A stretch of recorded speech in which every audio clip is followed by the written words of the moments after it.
I will start with a brief overview of who we are at Prep KC in case you're new to us. We are an education intermediary nonprofit that supports the urban school districts across the Kansas bi-state region. We partner with 6 urban school districts and 4 charter schools. As you can see on the map, we partner with Kansas City, Kansas Public Schools. In KCMO, we partner with East High School, Independent School District, Center School District, Hickman Mills School District, and Grandview School District. We also partner with Allen Village Charter School, Guadalupe Centers Charter School, Hogan Prep, and Crossroads Preparatory Academy. We only partner with school districts that have a high concentration of students of color and of low income backgrounds. So our overarching goal at Prep KC is to ensure that every student in our partnering school districts graduate with market value assets. This is graduating with more than just a high school diploma. And it's a Kauffman-sponsored initiative, and we've partnered with them to ensure that all students take part in real-world learning experiences and graduate with one or more market value assets. These are industry valued and recognized skills acquired in high school in order to foster post-secondary success. So this takes the form of graduating with an industry recognized credential, or completing 9 or more college credit hours, or completing an internship or client project. Or at Prep KC, we've added being a recipient of a KC Scholars and or Hope Honeywell Scholarship.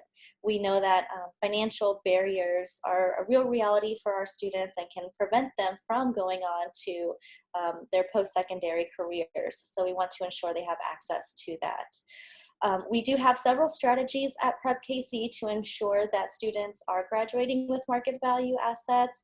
We have a benchmarking team that provides math and English literacy, professional development for teachers at the elementary level to ensure that students are strong in these core subjects that will help them along the way in their academic journey. Beth and I really focus on the early college and career exploration piece, starting as early as 3rd grade. And as students transition to high school, many of our high schools have career paths that the students can choose from. So they could choose a business and finance pathway, engineering technology pathway, arts and communications pathway. It looks a little bit different in each high school, but we do help provide immersive experiences within those pathways for those real world learning opportunities, such as job shadows, mentoring, dual college credit, summer programming, and more.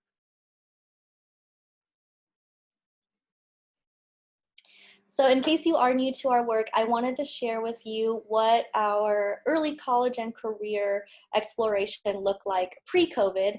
As you can see, we would have industry professionals come to the schools and talk about their careers with elementary and middle school students. This is really critical work because we know that research says that it is by 4th and 5th grade when students decide if school is relevant to their futures. So we want to ensure that they are being exposed to Missouri to well-paced career. at the state level. And if you could please make sure that you are muted, that way we don't have any background noise. Our mantra at the top here is talent is equally distributed throughout society, opportunity is not.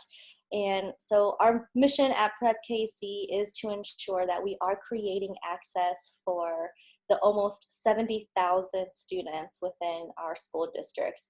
And this is where we really need your help as volunteers. It's not something that we can do on our own. So we help organize these in-school experiences as well as off-site experiences, taking students to workplaces and colleges. That way they can see the world beyond the school walls. And I'm going to turn it over to my colleague Beth to update us on what's going on with our schools currently. So yeah, before we sort of talk about what volunteering with Prep KC will look like in the coming school year, we wanted to just sort of share an update on where our schools are.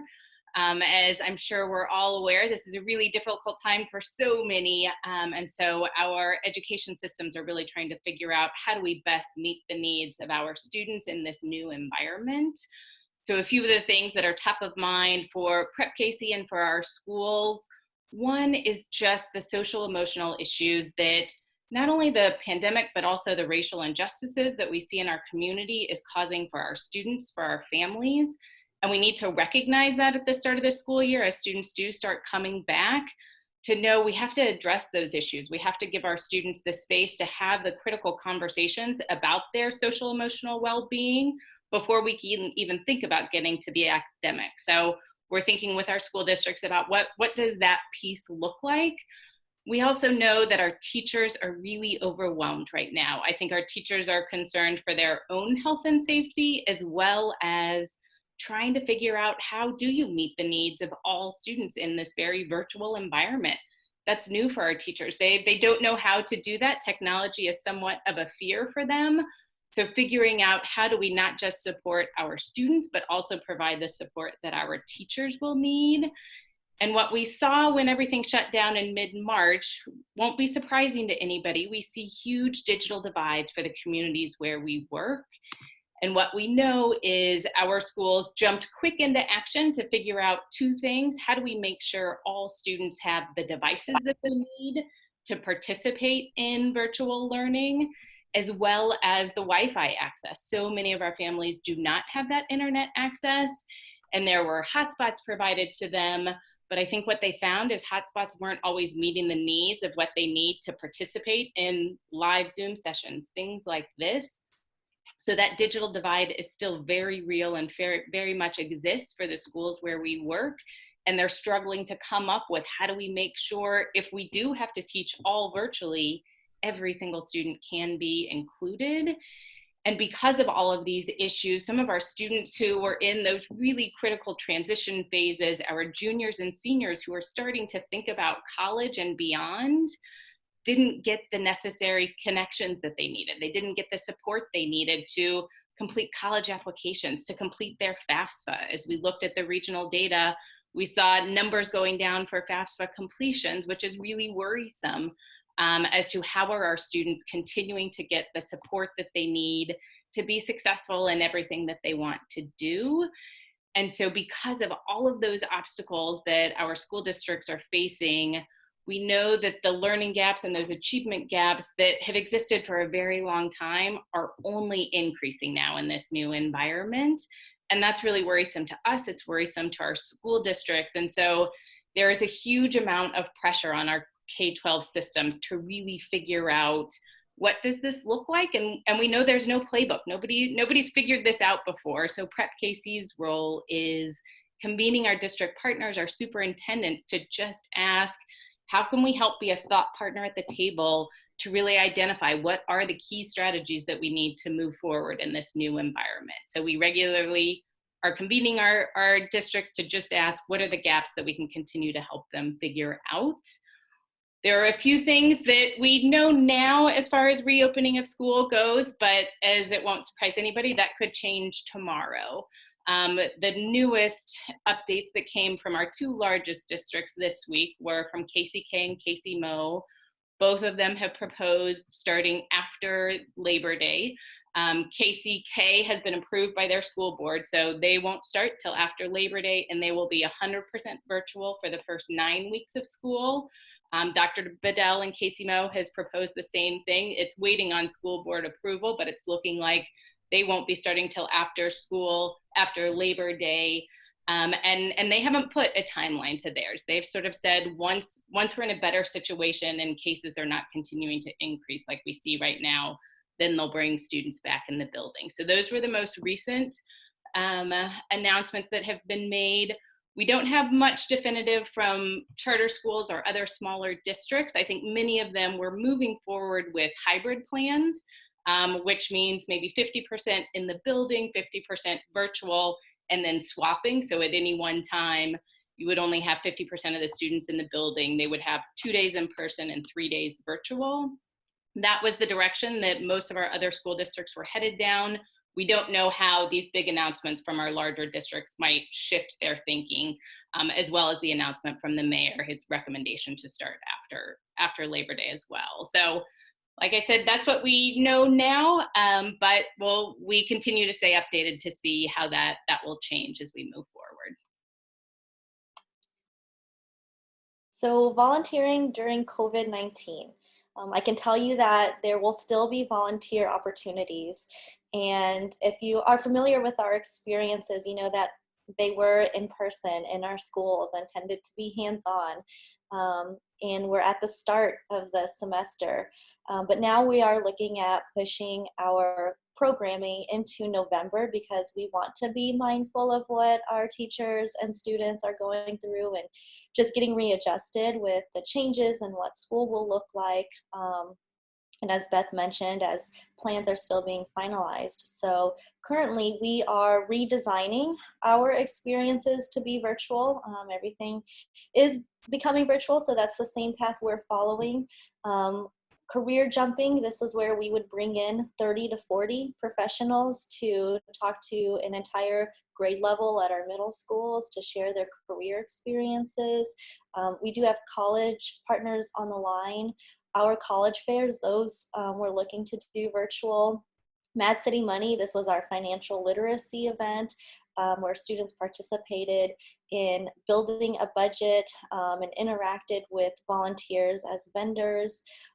Ignite, these were our hands-on career learning experiences, and employability skills are face-to-face mock interviews. So we don't have all of the details currently, but we are working to redesign these to be virtual, and we're getting great feedback from our schools to figure out the best ways to do this virtually. And any feedback that we receive to you today will also really help us to think about the best ways to do this virtually too. But thankfully, before COVID, we did implement the Connector, which is our education virtual platform. And I'm going to turn it over to Brittany, who oversees this platform. Good morning, everybody. So, as Candace said, we started this platform almost 2 years ago now, never having imagined that we would need it for something like COVID. We were thinking that this is a virtual piece of technology that allows teachers to make requests of professionals so that these conversations can be embedded into what students are doing in class. And what we love about that is that it means these conversations can be happening more often. They can be guided by student interest. And so that's why we were excited about it a couple years ago. And now it's turned out that we are very lucky that we have it because the Connector is going to allow us to continue our programming through COVID. So one thing that's great is that a couple of you, I know that you have Connector profiles, and so I recognize some of your names, and I believe, I think even at least 2 of you might have done a session. I think Robbie Miller, I think you've done a session, maybe 2. Hey, Robbie. And I could have sworn Matt Brooks did a session. I can't totally, no, you didn't, Matt? Okay. I'm dreaming things now. Maybe it's a future thing. So the Connector is a online platform that Candace has pulled up on the screen right now that you can follow along if you'd like. So it's prepkc.nepris.com. That's the website. And on our website, it's very easy to create a profile. And when you create a profile and you sign up to volunteer, what you'll actually be joining is a Zoom session. And so you're in a Zoom session right now. This is what the experience is like when you volunteer to chat with students on the Connector. So that means that you can see students with video, you can hear students with audio. There is a chat window for students to ask questions. And so it is actually in a lot of ways like meeting in person. It's just COVID friendly, it's COVID safe, and depending on what is going on with our schools, you might be talking to students who are at school with their teacher, and so you might have one view of the whole classroom. Or depending on what's going on and when you're chatting with a classroom, the students might be at home. So you might see that there's, 10 students logged in, and you see each of their cameras individually in addition to their teacher who would be there with you. So we'll have to be flexible with this upcoming year to see how actually things roll out. But there's a video on the front page that Candace is going to pull up so that we can watch it really quickly. It just helps you understand what the connector is all about. So the connector is a really fantastic resource through Prep KC, where we get to get out into the real world without actually having to leave the classroom. It's given me the ability to bring industry professionals into the classroom without me having to go out for a field trip. So being able to schedule ahead for industry professionals that are directly related to the content that we're studying, it's just been a great teaching tool. With the connector, I'm actually looking at people that are showing me what they do, and I thought that was really cool. If I can instill just a little bit of knowledge or a nugget they can take away that help them kind of figure out what their path is, I'm all in. It's a lot easier from a time management standpoint, not having to commute across the city. It's something that I can just sit at my desk, grab a conference room, and it takes 30, 45 minutes. And so from a convenience standpoint, that's really nice. There was a lot of opportunities for bilingual people. That was actually pretty cool to know that there was a lot of open spaces for them. I just like engaging at that level because we know that there are kids right now that don't know what they want to become. College is great, but it's not the only option for you. So I like the kid aspect, but I also like working with Prep KC. It was fun. Let us go do our thing. You follow us. I would do this again.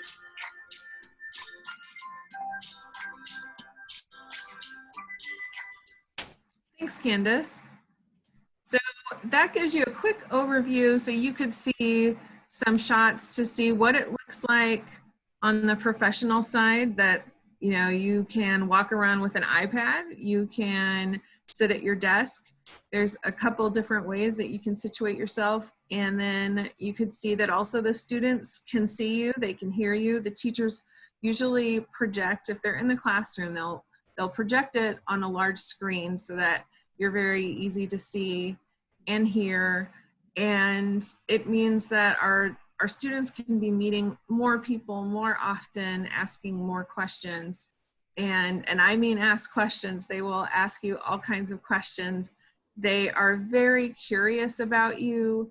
They trust you immediately because you're an adult who's coming into their space who doesn't have any other reason to be there except to help them. And so they trust you when you share advice. When their teacher says that being late could be the difference between getting a job or not, they think their teacher's giving them a hard time. But when you tell them that someone who's late for an interview probably won't get the job, they trust you, they believe you.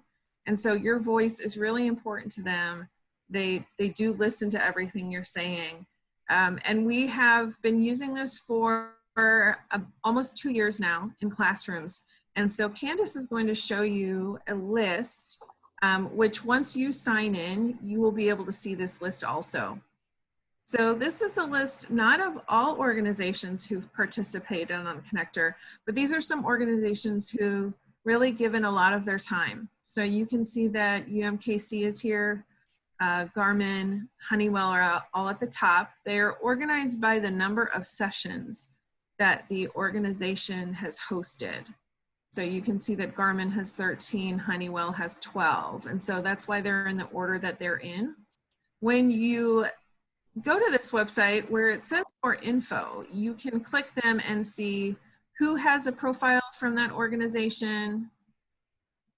You can see videos that that organization has done for Prep KC students. So this is kind of a twofold thing. So our teachers are able to get a sense of if their students are interested in, for example, in a particular college, our students can actually see the videos that that college has released and has done on the connector.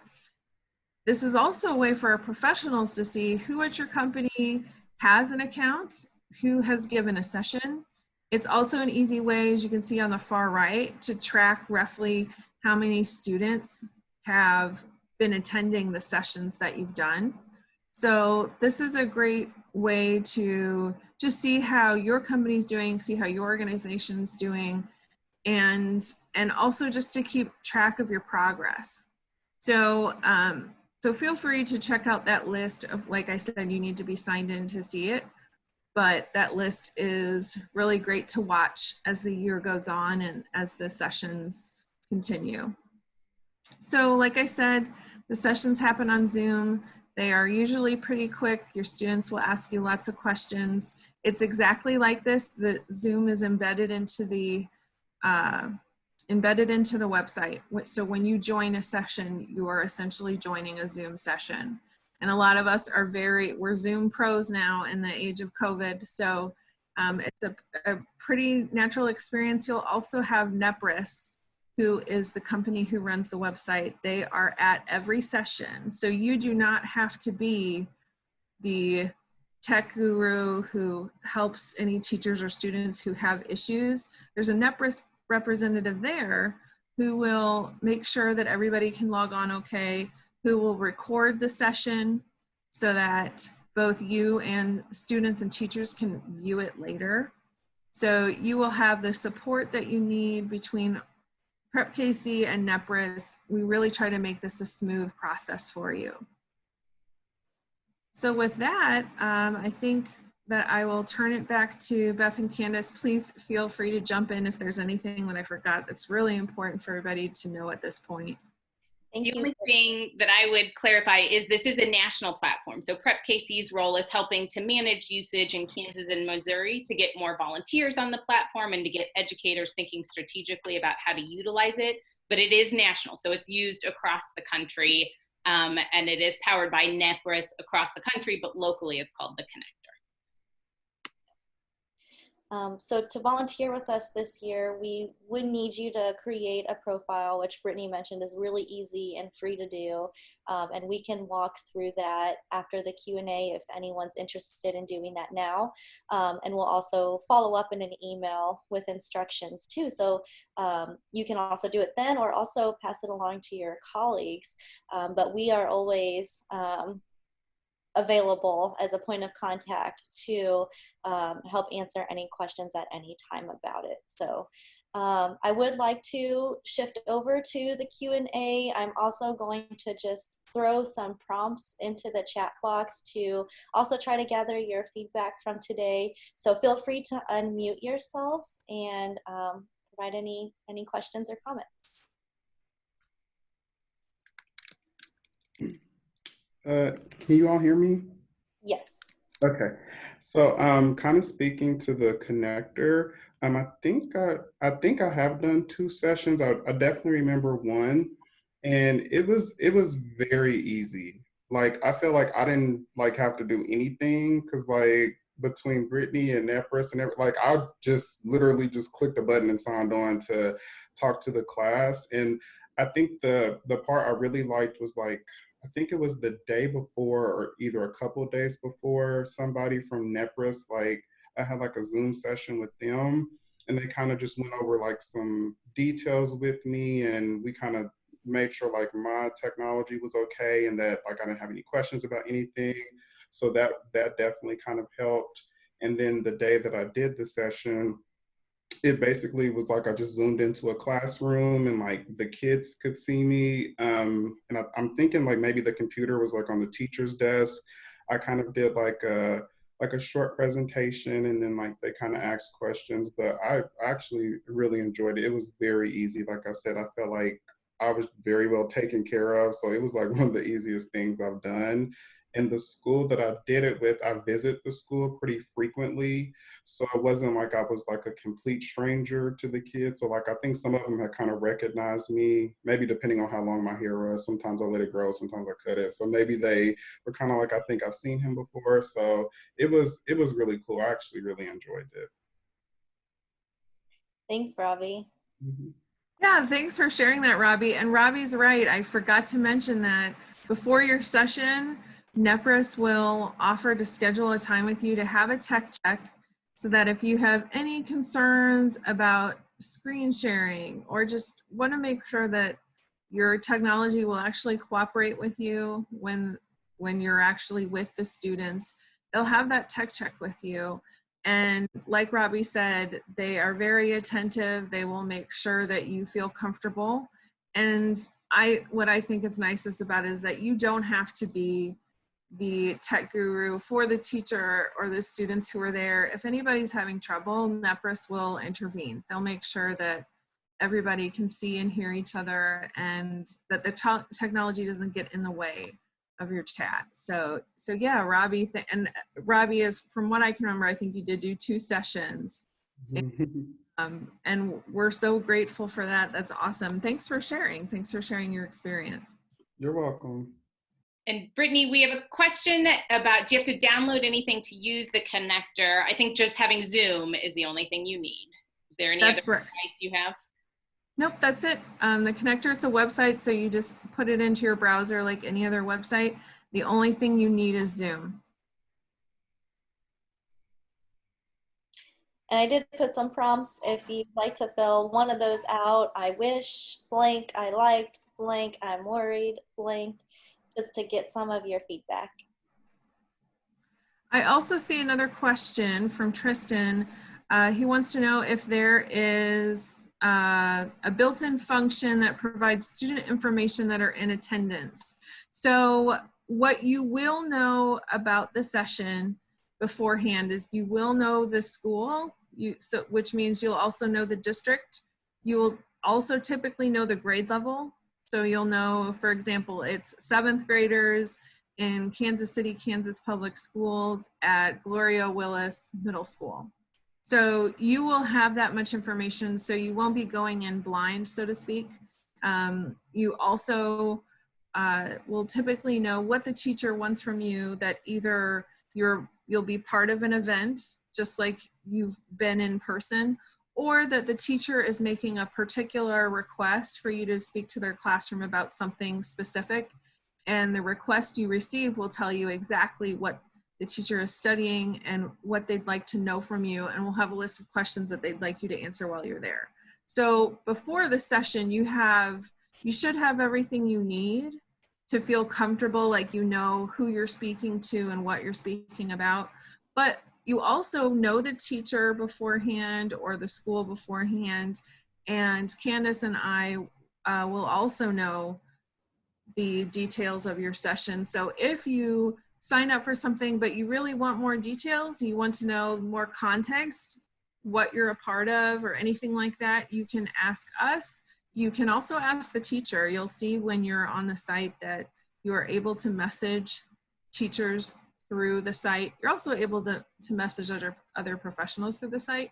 So if you have a question before you meet and say, hey, you wrote this question, can I clarify and make sure I understand, or here's what I'm thinking about doing, can you let me know if this sounds good to you? You can ask those questions of teachers or of Prep KC, and we'll do our best to make sure that you're really comfortable before things get started. And Tristan, before pre-COVID, after each college fair, I would always send our college reps the student information when students apply to your college. So even in this virtual format, I'll find a way to ensure that you still have the students that applied to your institution. I saw another question from Wilson. Are there any events that bring in multiple schools for an industry-specific presentation through the connector?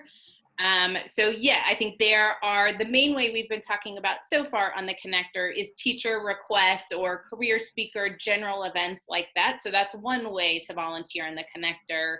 The other way is through something called an industry chat, where any business or college partner can set a date or time to discuss a topic, a career, a college, a general, why are soft skills important? So the volunteer can set the date and time, and any number of schools from across Kansas City, or if you want, from across the country, can log in at the same time to engage with you. So that's another way that is open to volunteer on the connector.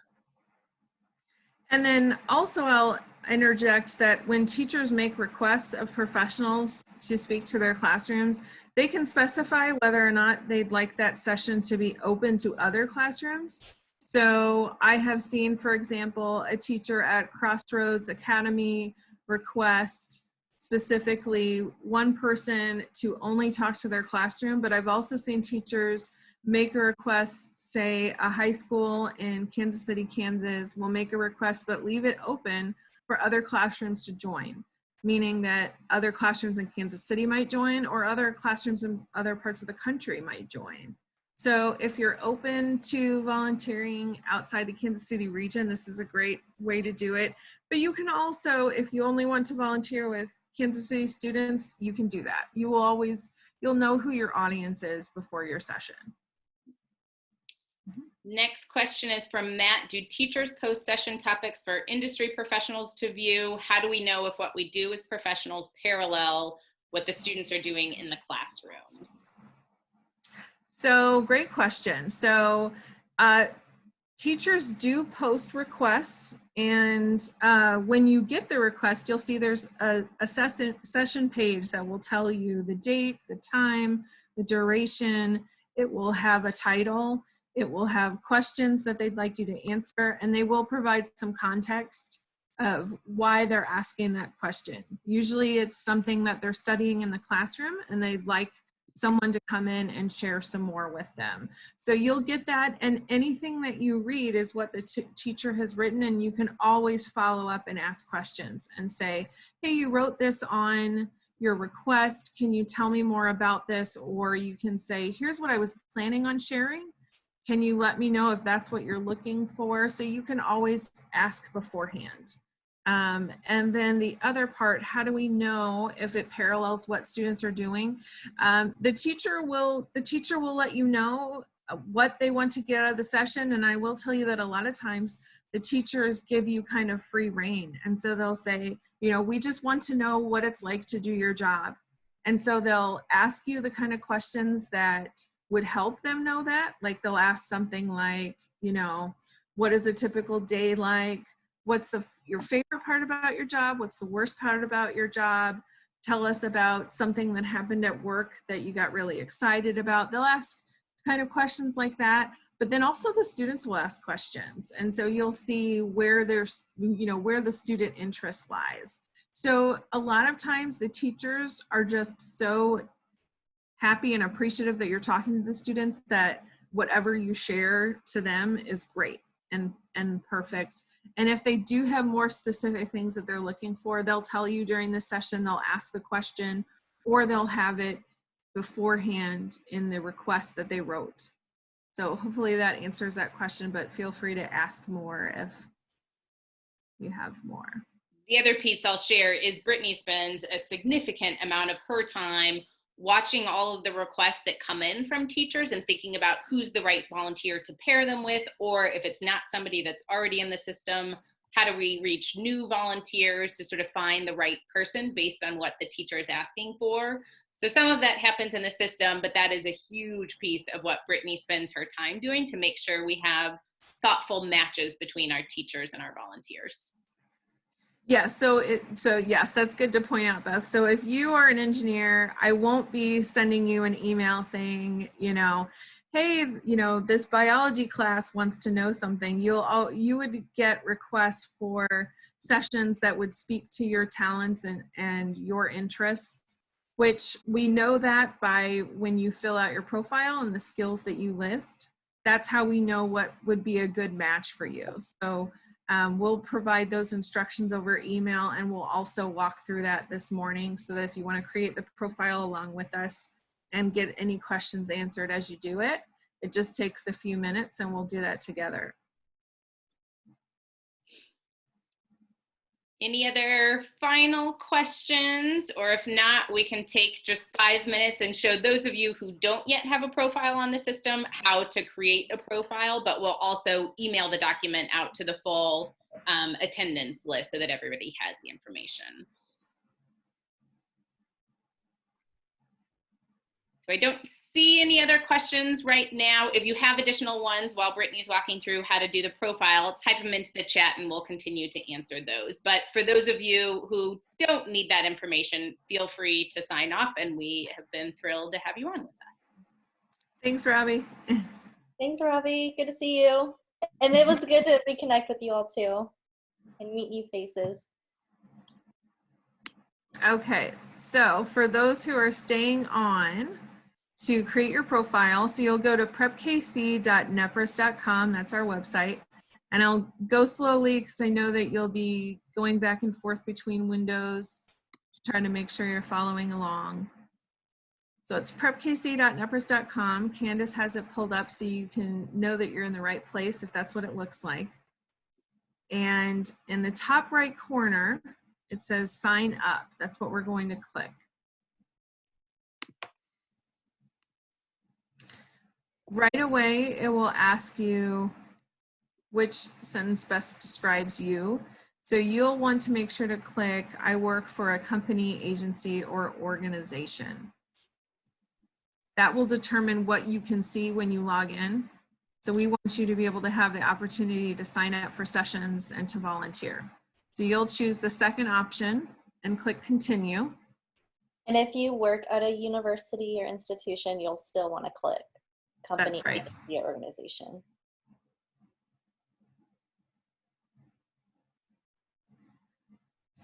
And so here you'll see, this is very typical of any website that you need to let them know the email address that you would like them to use to contact you, and make a username and password for yourself. Luckily, the connector is very good at remembering your password. I have no idea what my password is. I made it, 2 years ago, and the system always remembers it for me, so I don't have to. But I'll give you a minute to fill out this page, and then I think at the bottom it says either sign in or sign up. I can't remember, but there's a green button at the bottom. There it is. There's a green button at the bottom that once you fill that out and click those 2 boxes at the bottom and say sign up, you will be in the site. So I'll give you a second to do that. I'm gonna sign back in, Brittany.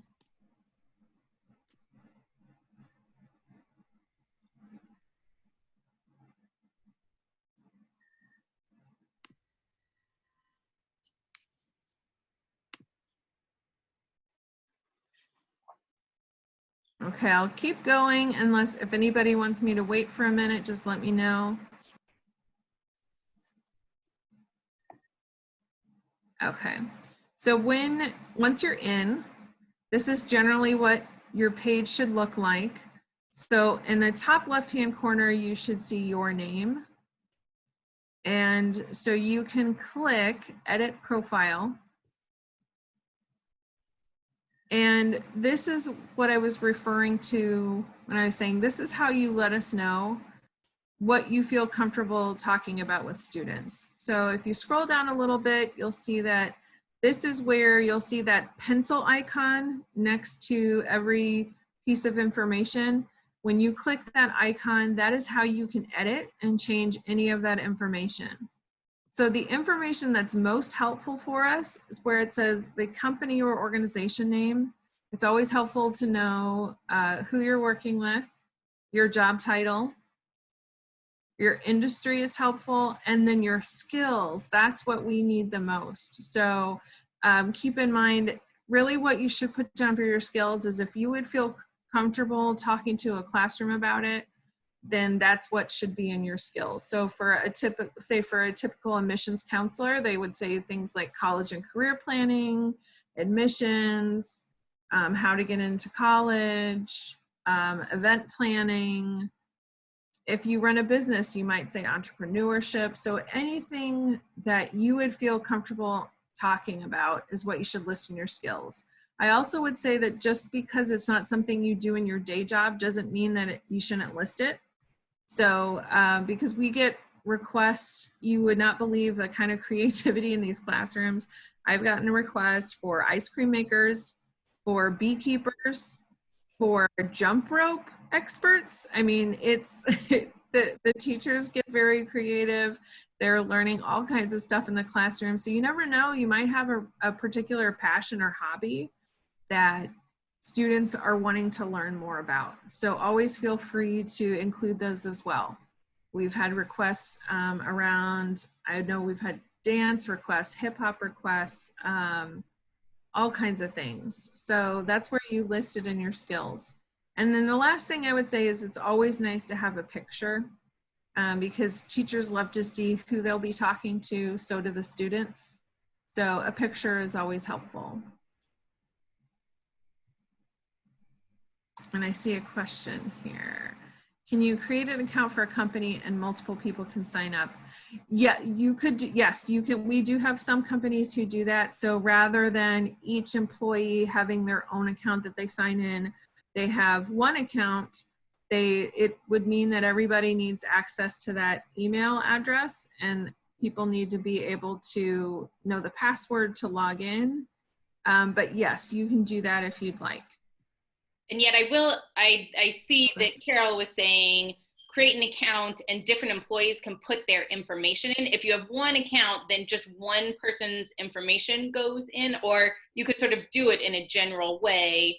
But the other benefit of the company pages that Brittany showed was it will put everybody all together in one place, but each person can have their own account that lists their skills, their background, their title. So you can sort of choose which one makes the most sense. And I have seen where it says, the way I read it was when she said different employees can put their information in there. So I have one company that I'm thinking of where all of the talents and skills of every employee in the company is listed under skills. So then if I'm interested, I contact that company and I tell them what we're looking for, and then they know which employee can speak to that. So that's an option if you want to do it that way. Others, they like each employee to have their own account so that they can log in on their own and see what's going on. It's up to you. Mm-hmm. Any other questions? No? All right, well, looks like that's our time, and I just want to be mindful of that. So it was really good to see you all, and we will be in touch and follow up when we get dates on our calendar for our career programming. So take care, stay safe, and healthy, everyone. Thanks, everyone. Good to see you. Thank you all very much.